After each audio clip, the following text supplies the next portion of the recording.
오늘 본문은 여러분 기독교에서 꼭 다뤄야 되는 그런 주제인데 요즘은 성도님들이 이 주제에 대해서는 잘 듣고 싶지 않아 합니다. 그 주제가 죄입니다. 죄. 오늘 본문은 여러분 죄에 대한 이야기입니다. 좀 무겁기도 하겠지만 그래도 또 우리가 잘 받아들이면 우리가 이 죄에 대하여서 경각심을 가져야 되겠구나라고 하는 것을 느끼게 될 겁니다. 이스라엘의 역사상 가장 위대한 왕이라고 일컫는 다윗, 그리고 가장 경건했다고 이야기되는 그 다윗, 또 하나님께서도 직접 하나님 마음에 합한 자라고 이렇게 칭찬해 주셨던 그 다윗 왕에 대한 이야기입니다. 그렇게 평가를 받았던 왕이 그 마음에 어떻게 죄가 들어가고 그 죄가 활동하여서 어떻게 무너지는지, 여기에 대하여서 오늘 우리가 한번 살펴보도록 하겠습니다. 지난 시간에 우리가 본 이 사무엘하 7장을 봤죠. 7장에서 11장, 지금 어느 정도의 시간이 이렇게 지났습니다.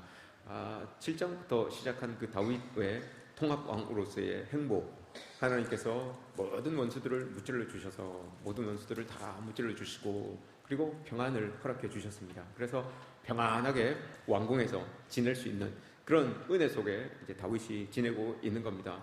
평안함이 지금까지 계속 이어집니다. 10여 년의 그런 도피 생활이 끝이 나고 또 이 통합왕으로서 이제 행보를 해서 거의 지금 왕이 된 지 한 헤브론에서의 왕과 지금 통합왕으로서의 왕, 요 때를 지금까지 치면 한 10년 정도 했을 거예요. 그러니까 한 20년 정도 하나님 은혜 가운데 푹 빠져 있었던 그런 이 삶이죠. 지금까지는 하나님의 은혜 가운데 그렇게 이제 살아가고 있는 때입니다. 근데 이렇게 평안하고 이렇게 안전한 이때에 여러분, 사탄은 사람의 상황을 따지지 않습니다. 평안하고 이렇게 안전하고 이때에 사탄이 사도 이 다윗의 마음을 어지럽히기 시작합니다. 아주 강력하게, 그러나 은밀하게 다윗의 마음을 이렇게 무너뜨리기 시작하는 것을 오늘 본문이 우리에게 보여줍니다. 우리 삶에서도 여러분, 평안하고 안전할 때, 이때가 우리 영적으로 가장 넘어지기 쉬울 때구나, 영적으로 조심해야 될 때구나 라는 것을 오늘 말씀이 보여주는 것 아니겠습니까? 다윗에게 영적으로 여러분 가장 어려웠었던 때는 도피 다녔을 때가 아니었습니다. 블레셋에서 광인처럼 그렇게 지낼 때도 아니었어요. 지금 이때 가장 평온하다고 할 때, 원수가 이제 지금 없다고 할 이때가 제일 지금 다윗에게 있어서는 영적으로 위기입니다. 근데 이걸 몰라요. 위기는 여러분 탕 터지기 전에는 잘 몰라요. 알면 여러분 막을 수가 있겠죠. 그러나 모르기 때문에 위기입니다. 다윗에게도 이 위기가 찾아옵니다. 고난 때문에 여러분 절망하는 사람들, 믿음이 있다고 하는 사람들은 여러분 고난 때문에 절대 절망하지 않습니다. 오히려 그 고난이 나의 신앙의 성숙을 이루어가는 발판으로 삼는 사람들이지, 믿음이 있다고 하는 사람들은 여러분 고난 때문에 절망하지 않아요. 절망의 자리가 분명히 있을지라도 그것을 밟고 일어섭니다. 이게 믿음 있는 사람의 모습이에요. 근데 오히려 오늘 본문에서 보여주는 것처럼 다윗이 고난의 때는 아니지만 무너지는, 늪으로 쑥 빠져 들어가는 모습이 보이잖아요. 오늘 모든 것들을 다 갖췄다고 하는 그때에 이 다윗이 무너집니다. 1절, 한 절만 봤지만 여러분 다 보세요. 11장 돌아가셔서 11장을 한번 다 보시기 바랍니다. 1절을 보시면 여기에 많은 게 담겨져 있기 때문에 1절만 본 거예요. 1절, 그 해가 돌아와 왕들이 출전할 때가 되매라고 이렇게 이야기를 합니다. 해가 돌아왔다, 그 해가 돌아왔다라고 하는 것은 해는 2025년에서 26년 이렇게 바뀌었다는 의미도 있어요. 그럼 여기에서 이야기하는 해가 돌아왔다라고 하는 것은 겨울이 되면, 여러분 우기가 되면 전쟁이 멈춰져요.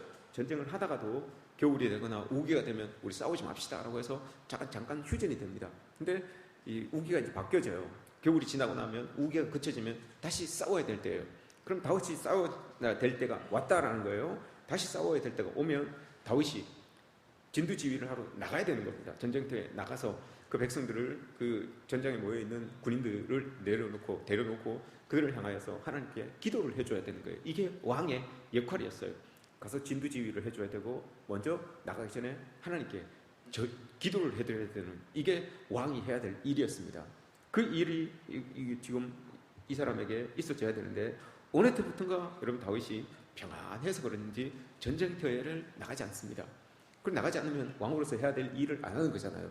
백성들을 향하여서 함께 여호와의 법궤가 지금 거기에 있거든요. 여호와의 법궤가 전쟁터에 있는데 거기에서 하나님께 기도를 해줘야 되는데 이것도 안 하고 있는 그런 상황인 거예요. 더 나아가서 2절 말씀을 보시면 이 사람이 저녁 때에 다윗이 그의 침상에서 일어나 왕궁 옥상에 거닌다가 저녁 때에 일어납니다. 여러분, 저녁 때. 뭐 이교대 야간 근무한 것도 아닌데 푹 주무시다가 저녁 때 일어났어요. 저녁 때 이렇게 일어나서 옥상을 이렇게 다니는 거죠.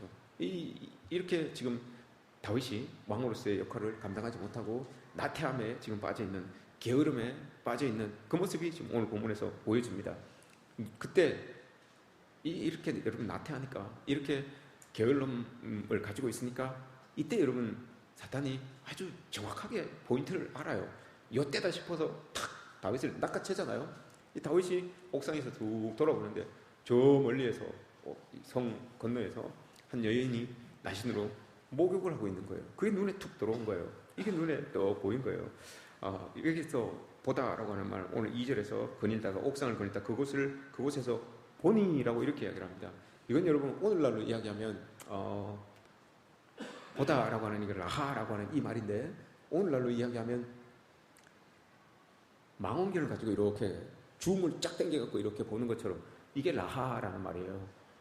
다윗이 쭉 보다가 탁 들어오니까 줌을 당기듯이 아주 관심 있게 이렇게 보는 거죠. 근데 이 말이 여러분 많이 쓰였어요. 창세기 3장에 보시면 여러분 하와가 그 선악을 알게 하는 나무를 보잖아요. 그 나무를 이렇게 보고는 야 이거 보다, 이것도 라하예요. 쫙 당겨서 보니까 야 이거 그 나무를 딱 보니까 보암직도 하고 먹음직도 하고 보암직도 하고 지혜롭게 할 만큼 탐스럽게 생겼구나 라고 이렇게 딱 자기가 느낍니다. 그러고 나서 여기에 대해서는 여러분 제가 언젠가 다시 한번 설교를 한번 하도록 하겠습니다. 그거를 가지고 그렇게 해서 보니까 열매가 여러분 정말 그런 열매가 달려져 있는 거예요. 보다가 그거예요. 여러분 딱 보고 현면으로 쫙 당겨서 탁 본 거, 내 욕심을 챙기기 위하여서. 이게 라하라고 하는 말이에요. 에서도 여러분 마찬가지잖아요. 에서도 부모님한테 막 내가 결혼을 해야 되겠는데 그 여인들을 데리고 옵니다. 그 여인들이 누굽니까 여러분? 가나안 여인이에요. 가나안 여인인데 그들을 보고 그들에게 음욕에 빠진 거예요. 그래서 그들을 데리고 부모님한테 나 그 사람들하고 결혼해야 되겠다고 막 쪼르잖아요. 여기서부터 여러분 무너지는 거예요. 삼손도 여러분 마찬가지입니다. 블레셋 여인을 보고 거기에서부터 여러분 블레셋 여인을 자기 아내 삼아서 사사지까지 잃어버리게 되는 일이 요 보는 거, 라하라고 하는 여기에서부터 여러분 시작된 거예요. 이걸 여러분 조심해야 되는 겁니다. 네, 다윗도 예전에 다윗 같았으면, 영적으로 민감했던 다윗 같았으면 여러분 그런 상황이 있으면 눈을 질끈 감았을 거예요. 눈을 질끈 감고 그 자리를 쓱 피해서 다시 하나님의 궁전에 들어가 하나님 앞에 서게 됐을 거예요. 근데 이게 안 돼요. 이게 안 되니까 언젠가부터 하나님을 찾지 아니하고 언젠가부터 게으름과 나태함이 자기의 몸에 이 습관처럼 배이다 보니 하나님을 향한 시선이 이제는 자기 욕망, 자기 욕구를 채우는 그런 시선으로 바뀌어져요. 하나님을 향했던 그 시선이 이제는 엉뚱한 곳으로 이렇게 시선이 돌려지게 되는 모습을 보게 되잖아요. 요셉이 여러분 보디발의 아내의 유혹을 받게 되죠. 유혹을 많이 받습니다. 근데 이 유혹이 한 번에 그치는 게 아니잖아요. 계속해서 지속적으로 유혹이 있어요. 그때 요셉이 어떻게 합니까 여러분? 그 자리를 떠요. 그 자리를 떠납니다. 이게 지혜예요 여러분. 우리 인간은 버티고 있으면 안 돼요 여러분. 나는 성군자라서 이길 수 있을 거야 이렇게 생각하고 그것을 버티고 있으면 백발백중 넘어집니다 여러분. 안 돼요. 떠나야 돼요. 그것을, 이 시험이 있는 자리는, 죄악이 도사리고 있는 자리는 떠나는 게 상책이에요. 요셉이 그랬잖아요. 그렇게 도망을 가는 거예요. 도망치더라도 도망치듯이 그렇게 그 자리를 떠나야지만 죄에서부터 자유할 수가 있는 거예요. 그렇지 않으면 옥상에서 여러분 다윗도 내려왔어야 돼요. 그곳에 그냥 계속 버티고 있으니 어떻게 됩니까? 이 죄가 덮쳐버리는 거예요. 이 당연한 결과예요. 야고보 선지자가 이렇게 이야기를 합니다. 야고보서 1장 14절 오직 각 사람이 시험을 받는 것은 자기 욕심에 끌려 미혹됨이라. 자기 욕심 때문에 자기 욕심을 채우려고 그 자리에 버티고 있으니까 시험을 당하는다라고 이 말이에요 여러분. 그 말이 이 야고보 선지자가 이야기하는 게 지 욕심 챙기려고 그곳에 끝까지 버티고 있으니까 넘어지는 겁니다. 시험 당하는 겁니다. 이 말을 하는 거예요. 그거 아니면 욕심 안 채우려고 여러분 떠나면 돼요. 그러면 괜찮거든요. 그 뒤에 뭐라고 합니까? 그래서 야고보서 1장 14절 그 뒤에 뭐라고 이야기합니까? 욕심이 잉태한 즉 죄를 낳고 죄가 장성한 즉 사망을 이루느니라. 이렇게 이야기를 하잖아요.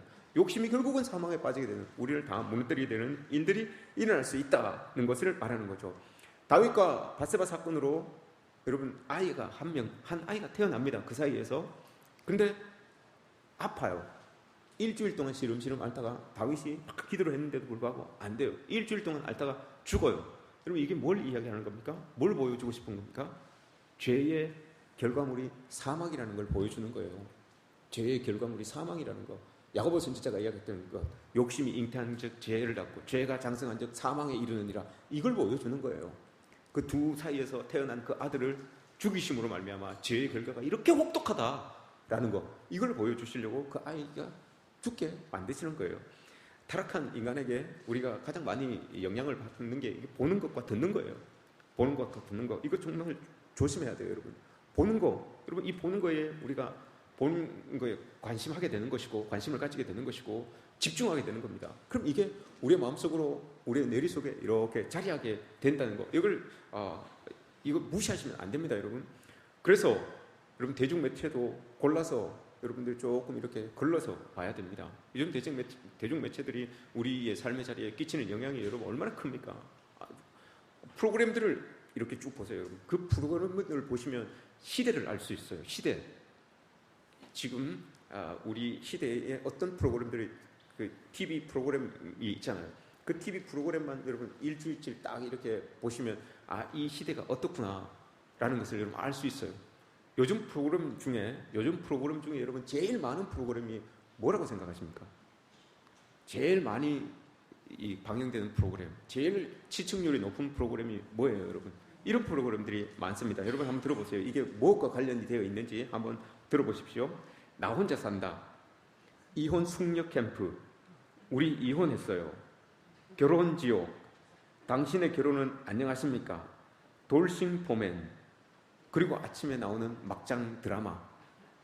뭘 이야기하는 것 같습니까, 여러분? 야, 혼자 사니까 좋더라, 나 혼자 산다, 혼자 사는 거 보여주면서 좋잖아요. 그러니까 야, 이혼해도 돌싱 포맨 돌아와서 또 결혼할 수 있더라, 이거예요. 가정을 여러분 그렇게 소중하게 생각하지 않아요. 언제든지 깨질 수 있고 언제든지 돌아올 수 있고 언제든지 또 다른 가정을 만들 수 있고, 너무 쉽게 여러분 그걸 방영을 이렇게 해줘요. 그러니까 그걸 보니까 야, 혼자 사니까 재밌는 거 많이 하더라. 먹으러 다니고 놀러도 다니고 여행도 다니고 뭐 이런 것들 보니까 은연중에 젊은 사람들의 뇌리에 야, 혼자 사는 게 괜찮구나, 좋구나, 젊어서 저렇게 시컷 놀다가 또 마음에 안 맞으면 이혼도 했다가 딴 사람하고 또 결혼도 했다가, 이게 여러분 머릿속에 아주 그런 방 없이 그냥 머릿속에 이렇게 자리하게 되는 거예요. 그러니 가족이라고 하는 이 가치관이, 소중한 가치관이 깨져요.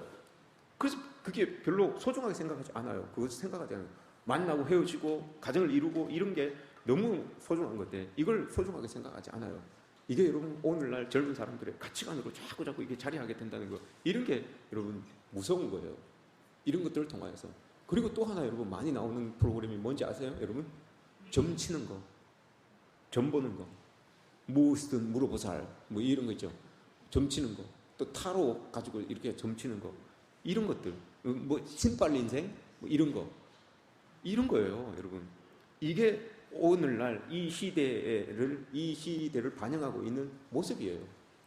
사람들이 여러분 그렇다는 거예요. 그게 우리들의 가치관이 되어가고 있는 모습들을 볼 수 있어요. 그래서 여러분 우리가 매체도, 대중매체도 잘 가려서 봐야 된다는 거예요. 이게 내면에 심겨집니다. 알고리즘에 걸려서 여러분들 뭘 보고 계세요? 여러분 알고리즘에 걸려서 그 데이터에 뜨고 있는 그 데이터의 진정성도 우리가 살펴보지도 않고 그냥 다 매몰됩니다. 그 안에, 알고리즘 안에 걸리는 그게 그냥 다 매몰되어가는 그런 우리들의 모습을 보게 되죠. 보고 들었던 것이 내 내면에 여러분 자리하게 되는 거예요. 다윗의 무너짐의 시작이 여러분 본 거였어요. 이 보는 거에서부터 시작이 된 거였습니다. 시선의 실패를 틈을 타서 사탄이, 마귀가, 죄가 들어와서 행동하기 시작하는 거예요. 시선의 실패를 탁 틈 타서 그 틈에 비집고 들어와서 그게 나를 행동하게 만들어가는 것을 여러분 볼 수 있어요. 그래서 어떻게 행동합니까? 4절 말씀에 아주 여러분 죄가 어리숙하게 그렇게 오지 않습니다. 죄가 아주 치밀하게 와요. 보세요. 쭉 보시면 10절, 11절까지 쭉 보시면 다윗이 그 여인 바세바 이 여인을 얻기 위하여서 사람들을 보냅니다. 사람들을 보냈는데 한 명을 보내지 않아요, 여러분. 똑같은 사람을 계속 보내지 않아요. 이 사람 보냈다가 이 사람 보냈다가 이 사람 보냈다가 이 사람 보냈다가 계속 사람들을 바꿔요. 왜냐? 내 죄가 드러나지 않게 만들기 위하여서. 계속해서 여러분 지속적으로 저 사람에게 내 죄에 대한 이야기를 하게 되면 저 사람으로 인하여 내 죄가 드러날 수가 있어요. 그런데 이 사람에게 조금, 저 사람에게 조금, 저 사람에게 조금 이렇게 해서 자기의 죄를 만들어가고 있는 다윗의 모습을 볼 수가 있어요. 3절 보십시오. 3절에서는 다윗이 사람을 보냅니다. 4절에서는 전령을 보내요. 이 사람 다른 사람입니다. 6절에서는 요압에게 말합니다. 10절에서는 어떤 사람이 또 나타납니다. 다 다른 사람이에요. 다 다른 사람이 나타나서 다윗은 큰 바세바를 얻고자 하는 그 하나의 목적을 가지고 있는데 이 목적을 이루기 위하여서 이 사람 다 여러분 이렇게 자기의 죄를 조금씩 분산시키는 그런 모습들을 가지고 있어요. 보이고 있어요. 죄가 여러분 이렇게 어리숙하지 않아요. 이렇게 주도 면밀해요. 우리를 이렇게 넘어뜨리는 거예요. 이런 모습들을 봐야 되죠. 그래서 사슬의 전령을 보내서 데려오라라고 이렇게 이야기를 하죠. 근데 데려오다라고 하는 라카라고 하는 이 말이 빼앗다는 말이에요. 탈취하다라는 말이에요. 가서 그냥 정중히 모시고 오세요. 이 말이 아니라 가서 빼앗아 와라. 안 온다고 그러면 끄집고 와라. 이 말이에요. 이걸 지금 다윗이 지금 명령하고 있어요. 이걸. 이 말이 여러분 처음 쓰인 곳이 어딘지 아세요, 여러분? 혹시 이 말이 사무엘상 8장에 보시면 여러분 이 백성들이 사무엘 선지자에게 왕을 요구합니다. 우리에게도 왕 주세요. 우리도 왕이 있으면 좋겠습니다라고 이렇게 이야기합니다. 그랬더니 사무엘이 그들에게 경고를 합니다. 왕 좋습니다. 그렇게 합시다. 그런데 분명히 왕의 제도를 하면 사무엘상 8장 11절 이하에 보시면 왕을 세우면 왕이 여러분들에게 분명히 이렇게 할 겁니다. 강제로 징집할 것이고 강제로 징용할 것이고 강제로 노역시킬 것이고 여러분들의 포도원과 밭을 빼앗을 것입니다. 여러분들의 자녀들을 다 빼앗아서 전쟁에 투입할 것입니다. 여러분들의 곡식을 다 빼앗아서 곡물 조공으로 받을 것입니다. 이렇게 해요. 그때 쓰여진 빼앗다라고 하는 말, 이 말이 여러분 오늘 여기에서 이야기하는 모셔오세요, 데리고 오세요라고 하는 라크흐라고 하는 말이에요. 왕의 자리를 딱 하나님의 자리를 대신하여 왕의 자리를 세워놓았지만 그 왕의 자리를 사용하여서 빼앗는 것에 사용하고 있는 이 다윗의 모습을 우리가 볼 수 있죠. 사무엘 선지자가 예언하였던 그대로예요. 빼앗을 거예요 라고 했더니 정말 다윗이 여러분 왕의 자리에서 그걸 빼앗는 거예요. 자기가 모든 것을 다 가지고 있으니까 이게 되는 거죠. 이렇게 되는 거예요. 사명까지도 여러분 죄는 어긋나게 만들어요. 그래서 왕의 자리를 왜 세워놨습니까? 하나님께서 세워주신 이유가 있는데 그 사명까지도 다 깨뜨려버리는 게 이게 죄의 모습인 거예요. 팀 켈러 목사님이 여러분 죄를 말하다라고 하는 이 책에서 이런 말을 합니다. 그가 창세기 4장 7절을 가지고 주석을 해놨는데 풀어놨는데 우리에게 죄가 얼마나 무서운가를 이제 창세기 4장 7절을 가지고 풀어놓은 게 있어요. 창세기 4장 7절 한번 여러분 우리 한번 읽어봅시다. 함께 읽습니다. 시작. 내가 선을 행하면 어찌 낯을 들지 못하겠느냐? 선을 행하지 아니하면 죄가 문에 엎드려 있느니라. 죄가 너를 원하나 너는 죄를 다스릴지니라. 아멘. 이렇게 이야기를 합니다. 여기에서 여러분 동사가 나옵니다. 동사가 몇 개가 나오는데 죄가 우리에게 죄가 문에 엎드려 있다라고 이렇게 이야기를 합니다. 엎드려 있다라고 하는 것은 그냥 이렇게 엎드려 있는 게 아니라 맹수가 먹이를 딱 포착을 했어요. 사냥감을 딱 포착을 했어요. 그래서 저 사냥감이 방심할 때를 노리면서 이렇게 쫙 낮춰서 있는 거 있잖아요. 그걸 쫙 집중하면서 언젠가 방심하고 있는 그때를 딱 가서 낚아채려고 이게 엎드려 있다래요. 죄는 여러분 그런 거예요. 우리를 언제 낚아채려고 딱 엎드려서 우리의 빈틈을 보고 있는 거예요. 우리의 연약함을 딱 보고 있는 거예요. 그러다가 옳지 싶다고 할 때 딱 낚아채는 거예요. 이게 엎드려 있다라고 하는 말이에요. 죄는 여러분 우리 앞에서 이렇게 하는 거예요. 그리고 두 번째는 원하다라고 하는 말이죠. 죄가 우리를 원해요. 원하다는 말이 뭘까요, 여러분? 저거 넘어뜨려야 되는데 저거 내 사람 만들어야 되는데 요게 원하다예요. 여기에서 이야기하는 원하다.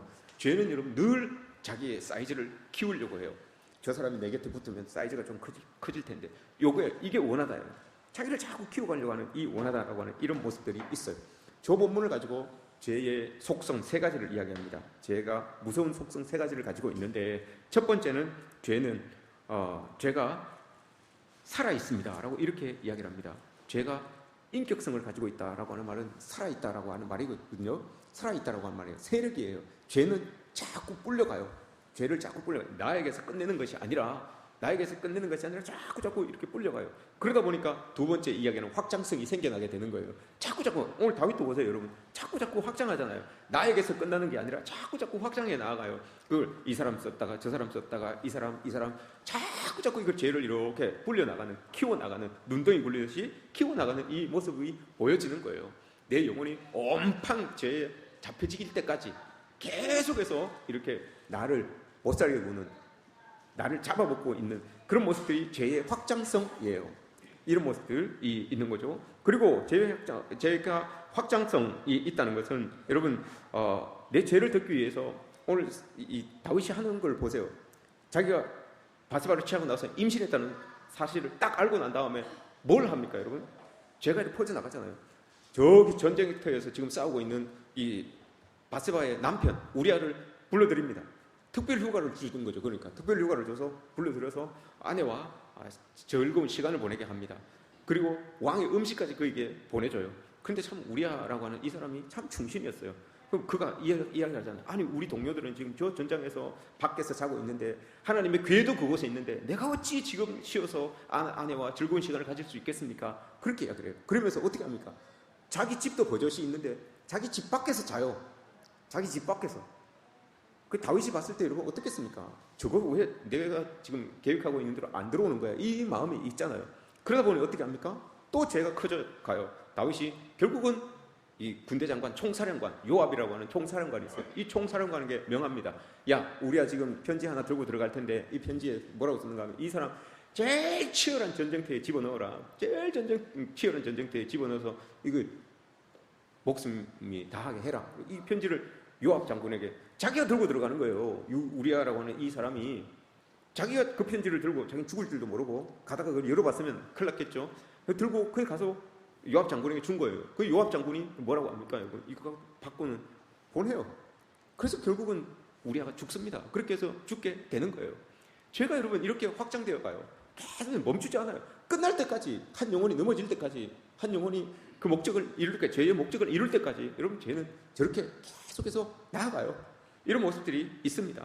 그리고 난 다음에 어떻게 됩니까? 세 번째가 관계의 파괴입니다. 죄가 그렇게 딱 자리하고 나니까 하나님과의 좋았던 관계도 다 깨지고 하나님 마음에 합하였던 그 다윗이었는데 그럼 그 관계가 퍽 깨집니다. 그리고 이웃과의 관계, 좋은 이웃과의 관계, 얼마나 여러분 그 충신, 우리아가 얼마나 충신이었습니까? 그 사람하고도 관계 깨지죠. 전령과 다른 사람들, 이 사람들하고도 다 관계 깨지죠. 요압과도 관계가 다 깨지게 되는 것을 봅니다. 그리고 결국은 제일 무서운 게 여러분 나 자신하고의 관계가 깨지는 거예요. 내가 나를 못 믿는 거예요. 이제 내가 나의 행동을 이제 내가 못 믿는 거예요. 이렇게 되는 거예요. 죄가 여러분 나를 이렇게 해요. 이렇게 만들어 가요. 이게 죄가 가지고 있는 무서운 속성입니다. 이 모습을 여러분 우리가 잘 봐야 돼요. 11장 끝에 오늘 우리가 본문 읽었지만 제일 끝에 여러분 뭐라고 합니까? 총체적으로 이야기를 합니다. 27절 제일 끝에 다윗이 행한 그 일이 여호와 보시기에 악하였더라라고 이렇게 말하죠. 다윗이 행한 모든 일들이 여호와 보시기에 악하였다라고 이렇게 이야기합니다. 여러분 여기에서 이야기하고 있는 악하다라고 하는 이 말, 이게 여러분 깨뜨리다 이 말이에요. 깨뜨리다, 상하게 하다 이 말입니다. 깨지고 상하게 한 거. 하나님 보시기에 다 깨진 거예요. 하나님과의 관계도 깨진 것이고 이웃과의 관계도 깨진 것이고 왕의 자리도 깨진 것이고 여호와 보시기에 다 깨진 거예요. 이게 이 다윗이 행한 그 죄를 한마디로 딱 평가하고 있는 거예요. 다 깨진 거예요. 죄는 여러분 이렇게 하는 거예요. 다 깨지게 만들어요. 못 쓰게 만드는 게 이게 죄의 모습이다라고 하는 겁니다. 이 모습들을 여러분 우리가 기억해야 됩니다. 다윗이 아름다웠던 관계가 다 깨지잖아요. 근데 제일 심했던 게 제일 총사령관이 여러분 요압이었잖아요. 요압. 이 요압은 아는 거예요. 자기가 이제 사주받았다는 걸 알잖아요. 이 사람 저기 전쟁터에 넣어서 죽여야 되는데 자기가 요압이 안 했으면 괜찮은데 이 요압이 또 했어요. 그렇게 시켰어요. 왕이 시키니까 했어요. 근데 이 요압이 여러분 나중에 보세요. 이 요압이 왕에 대하여서 왕 취급을 안 합니다. 왕으로 인정을 안 해줘요. 요압이. 왜냐? 왕의 허물을 알고 있거든요. 왕의 허물을, 야, 왕, 당신이 말이야, 우리야, 가서 전쟁터에 가서 죽이게끔 그렇게 만들었잖아요. 알고 보니까 우리의 아내 당신이 취했더구만. 이러면서 이게 약점을 아는 거예요. 이 요압이라고 하는 사람이 약점을 알고 있었던 거예요. 그러니 왕의 말을 도통 안 들어요. 어떻게 되냐? 한번 보세요. 나중에 여러분 이 사람이 요압이라고 하는 이 사람이 정말 다윗에게는 가시와도 같은 올무와도 같은 그런 사람이 됩니다. 나중에 사울 군대 장관이었던 아브넬이라고 하는 사람이 있었어요. 이쪽 편에 요압 같은 이쪽 편에 아브넬이라고 하는 사람이 있었어요. 근데 이 사람이 사울의 정권이 끝나고 난 다음에 아브넬이라고 하는 이 사람이 여러분 다윗 편이 됐어요. 그래서 아주 훌륭한 장수로 지냅니다. 그리고 훌륭한 장수로 지내는데 이 다윗이 요압에게 이야기를 합니다. 아브넬이 우리 편이 되어서 큰 장수의 노릇을 하니까 그 사람 잘 대접해 주십시오라고 했는데 요압이 말 안 듣고 죽여버려요. 아브넬을 탁 죽여버립니다. 딱 죽여버려요. 그랬더니 이 다윗이 여러분 나중에 이렇게 이야기를 합니다. 뭐라고 이야기하는가 하면 사무엘하 3장에서 이렇게 이야기를 합니다. 내가 왕이 되었지만 스루야의 아들, 이 스루야의 아들이 요압이에요. 스루야의 아들들을 내가 제어하기가 힘들구나라고 이렇게 이야기를 합니다. 스루야의 아들들을 제어하기가 내가 힘들고 내가 왕인데도 불구하고 저 사람들은 도통 말을 안 듣네 이 말을 하고 있는 거예요. 왜 그렇게 했어요, 여러분? 자기 죄를 뻔히 알고 있기 때문에 그런 거예요. 아이고, 당신이 나한테 그런 말 할 자격이 있습니까? 뻔히 알고 있으니까 그렇게 이야기를 하는 거예요. 나중에 여러분 압살롬이 이 솔로몬의 아들 다윗의 아들 압살롬이 여러분 저걸 하잖아요. 반란을 일으키잖아요. 반란을 일으키고 나서 압살롬이 막 이렇게 하다가 또 이 군대 장관 요압에게 딱 걸립니다. 그 군대 장관 요압에게 호소를 합니다. 내 아들을 해하지 마십시오. 선처해 주십시오. 선대해 주십시오. 이렇게 이야기를 해요. 근데 여러분 어떻게 합니까? 요압이 죽여버려요. 이 또한 딱 죽여버려요. 도통 여러분 다윗의 말을 듣지 않아요. 오히려 자기 아들이 죽고 난 다음에 다윗이 막 웁니다. 괴로우니까 막 울어요. 막 우니까 이 요압이라고 하는 사람이 사무엘하 19장에 보시면 이 요압이라고 하는 사람이 와가지고 오히려 왕을 호통쳐요.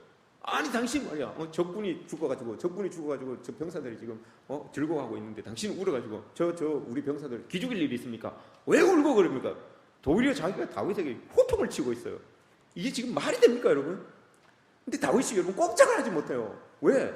죄를 알기 때문에, 내가 지은 죄가 뭔지를 알기 때문에, 저 사람이 알고 있기 때문에 꼼짝을 못하고 여러분 그렇게 당해요. 그래서 이 사람이 죽을 때 여러분 솔로몬에게 유언을 합니다. 뭐라고 유언을 합니까, 여러분? 열왕기상 2장에서 뭐라고 이야기합니까? 얘야, 저 요압이라고 하는 사람이 있는데 저 사람 편안하게 지옥으로 내려가지 못하게 해라. 반드시 죽여라. 라고 이렇게 이야기를 합니다. 다윗이 여러분 일생에 얼마나 이 요압에게 당했습니까? 그 당한 게 여러분 요압 때문에 당한 겁니까? 자기 죄 때문에 당한 거죠. 죄가 여러분 우리를 이렇게 만드는 거예요.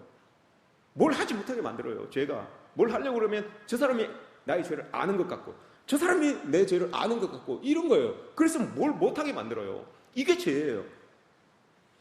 이게 하나님의 백성을 여러분 무너뜨리는 이 죄의 방법인 거예요. 또 하나가 있습니다. 나중에 여러분 압살롬이 반역을 일으켰을 때 그 핵심 책사가 있었어요. 핵심 책사가 아히도벨이라고 하는 사람이 있었습니다. 근데 여러분 이 아히도벨이라고 하는 사람은 원래 다윗의 책사였어요. 다윗의 책사로서 다윗의 모든 그 선지자들과 함께 나단이나 갓이나 이런 선지자들과 함께 옆에서 책사 노릇을 해줬어요. 왕이시여, 이번에는 이렇게 나가서 전쟁터에서 이렇게 했으면 좋겠습니다. 이렇게 했으면 좋겠습니다. 이걸 다 가르쳐줬던 사람이 아히도벨이라고 하는 사람이었어요. 근데 이 사람이 압살롬이 반역을 딱 일어나니까 다윗을 쏙 떠나서 압살롬 편에 딱 올라갑니다. 압살롬 편에 딱 가요. 왜 그랬겠습니까? 이거 아시는 분은 제가 아이스 아메리카노 한 잔 쏩니다. 왜 아히도벨이 다윗이 버젓이 살아있음에도 불구하고 다윗도 지금 여러분 힘이 셉니다. 힘이 센 그런 이 정보를 가지고 있는 사람이에요. 근데 압살롬이라고 하는 아들이 반역을 딱 일으켜서 한 무리를 딱 만드니까 이 아히도벨이 홀랑 넘어가요. 이유가 여러분 뭐겠습니까? 아히도벨의 손녀가 여러분 밧세바였어요. 아히도벨의 손녀가 밧세바였어요. 별 가망이 없으시네. 그게 무슨 상관이죠? 이렇게 이야기하시는 거 아니에요? 왜 상관이 없습니까? 그 손녀의 남편이 누구였어요? 우리아였잖아. 그죠? 우리아가 누구 때문에 죽었어요? 다윗 때문에 죽었잖아요. 분노가 있어서, 적개심이 있어서. 그래서 여러분 다윗 떠난 거예요. 다윗 훌쩍 떠나서 다윗의 적이라고 하는 압살롬에게 가서 이게 진짜 적이 내 대신 다윗을 죽여주었으면 좋겠습니다라고 하는 그 마음으로 여러분 넘어간 거죠. 이런 마음이 있어요.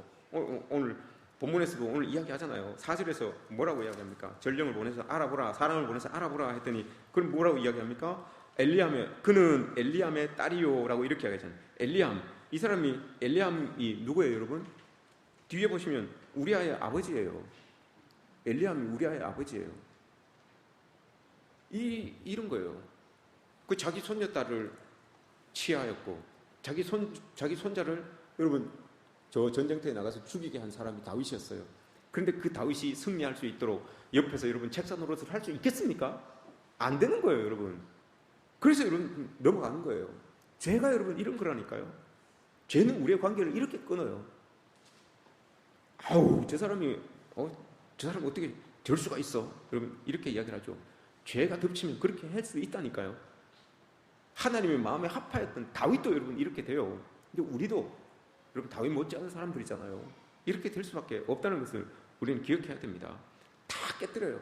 그래서 여러분 죄는 달콤하게 우리에게 다가오지만 파괴라고 하는 청구서를 내밉니다. 달콤한 죄는 달콤한 것처럼 이렇게 우리에게 다가와요. 그러나 그것을 덥석 먹는 순간 완전 파괴라고 하는 영수증 지불을 해야 돼요. 이 대가를 치러야 돼요. 이게 오늘 우리에게 보여주는 모습입니다. 여호와 보시기에 악하였더라. 다 깨졌더라. 이 말이에요. 다 깨졌더라. 다 관계도 깨지고 사랑하는 사람들도 깨지고 조직도 깨지고 모든 게 다 깨져버리는. 그런데 안타깝게도 여러분 우리에게는 창세기 4장 7절에서 이야기하시죠. 죄를 다스리라라고 이렇게 이야기를 했는데 팀 켈러 목사님이 죄를 다스리라고 이야기를 했는데 우리에게는 그 다스릴 능력이 없어요. 죄를 다스릴 수 있는 능력이 있으면 누가 시험에 빠지겠습니까? 죄를 다스릴 수 있는 능력이 없어요. 우리에게는. 그게 인간의 한계예요. 그런데 하나님께서 이것을 깨뜨려 주시기 위하여 이것을 회복시켜 주시어요. 모든 게 여호와 보시기에 악하였더라. 다 깨졌던 것 그걸 다시 회복하시기 위하여서 하나님께서 이사야 선지를 통하여서 그 깨진 것을 회복시킬 수 있는 사람을 예언해 주세요. 그 사람이 이사야 53장에 나오시는 분이에요. 그 이사야 53장에 나오시는 분인데 이사야 53장 우리가 한번 PPT에 올라와 있습니까? 예. 이사야 53장 5절 그가 찔림 함께 있습니다. 시작. 그가 찔림은 우리의 허물 때문이요 그가 상함은 우리의 죄악 때문이라. 그가 징계를 받음으로 우리는 평화를 누리고 그가 채찍에 맞음으로 우리는 나음을 받았도다. 저기에서 이야기하고 있는 여러분 상함 있죠. 그가 상함 저게 깨뜨려지다라는 거죠. 여호와께서 보시기에 악하였다라고 했던 그 깨뜨려짐 상함 저게 지금 상함이에요. 우리가 죄로 인하여서 깨뜨려지니 상하였으니 어느 누가 와가지고 여러분 상해요. 우리를 대신 우리가 상하게 만드는 것 깨지게 만들었던 것을 위하여서 회복하기 위하여서 어느 누가 와서 저 우리를 대신하여서 상해집니다. 우리를 대신하여서 깨뜨려집니다. 그러므로 인하여 우리가 만들어 놓았던 그 깨졌던 것 우리가 만들어 놓았던 그 상하게 했던 모든 것들이 회복되는 거예요. 이게 이사야 53장의 내용이에요. 우리가 깨뜨려 놓고 우리가 다 상하게 해놔놓고 여러분 예수 그리스도께서 오셔서 그 깨진 것을 여러분 조합합니다. 그 상하게 된 것을 여러분 다시 만듭니다. 어떤 방법으로요? 자기가 대신 깨짐으로 말미암아서요. 자기가 대신 깨뜨려짐으로 말미암아서요. 우리가 깨지게 만들었는데 우리가 상하게 만들어 놨는데 예수님이 대신 오셔서 자기가 대신 깨져주는 거예요. 자기가 대신 상해 주므로 말미암아 우리가 깨뜨려진 것들이 다시 회복될 수 있도록 만들어 주시는 거예요. 이게 예수 그리스도의 모습입니다. 우리의 무너져 있는 인생 상함과 또 무너짐을 회복시킬 분은 예수님밖에 없어요. 하나님의 아들이신 예수 그리스도밖에 없다는 것을 여러분 우리가 기억하고 그 십자가의 보혈을 꼭 붙들고 살아가야 됩니다. 오늘 찬송가 251장 뭐라고 합니까 여러분? 죄악은 성난 파도처럼 우리의 영혼을 위협하나 헤아릴 수 없는 주 은혜 십자가에서 보이셨네. 성난 파도처럼 여러분 죄악은 우리를 삼키려고 막 이렇게 그러나 십자가에서 흘려주신 예수 그리스도의 그 보혈을 우리가 꼭 붙들고 있으면 그 성난 파도도 잠잠케 만드시는 그 하나님의 은혜 속에서 우리가 살아갈 수 있다는 것을 우리에게 보여주시는 것이죠. 이렇게 여러분 우리는 십자가를 통하여서 하나님과 이때에 있으므로 이 땅에서의 삶이 죄악이 아니라 하나님의 은혜 속에서 넘쳐나는 그 삶을 여러분 우리가 살아가야 되는 것 아니겠습니까? 이런 모습들이 우리 성도들에게 있어지기를 주님의 이름으로 축복합니다.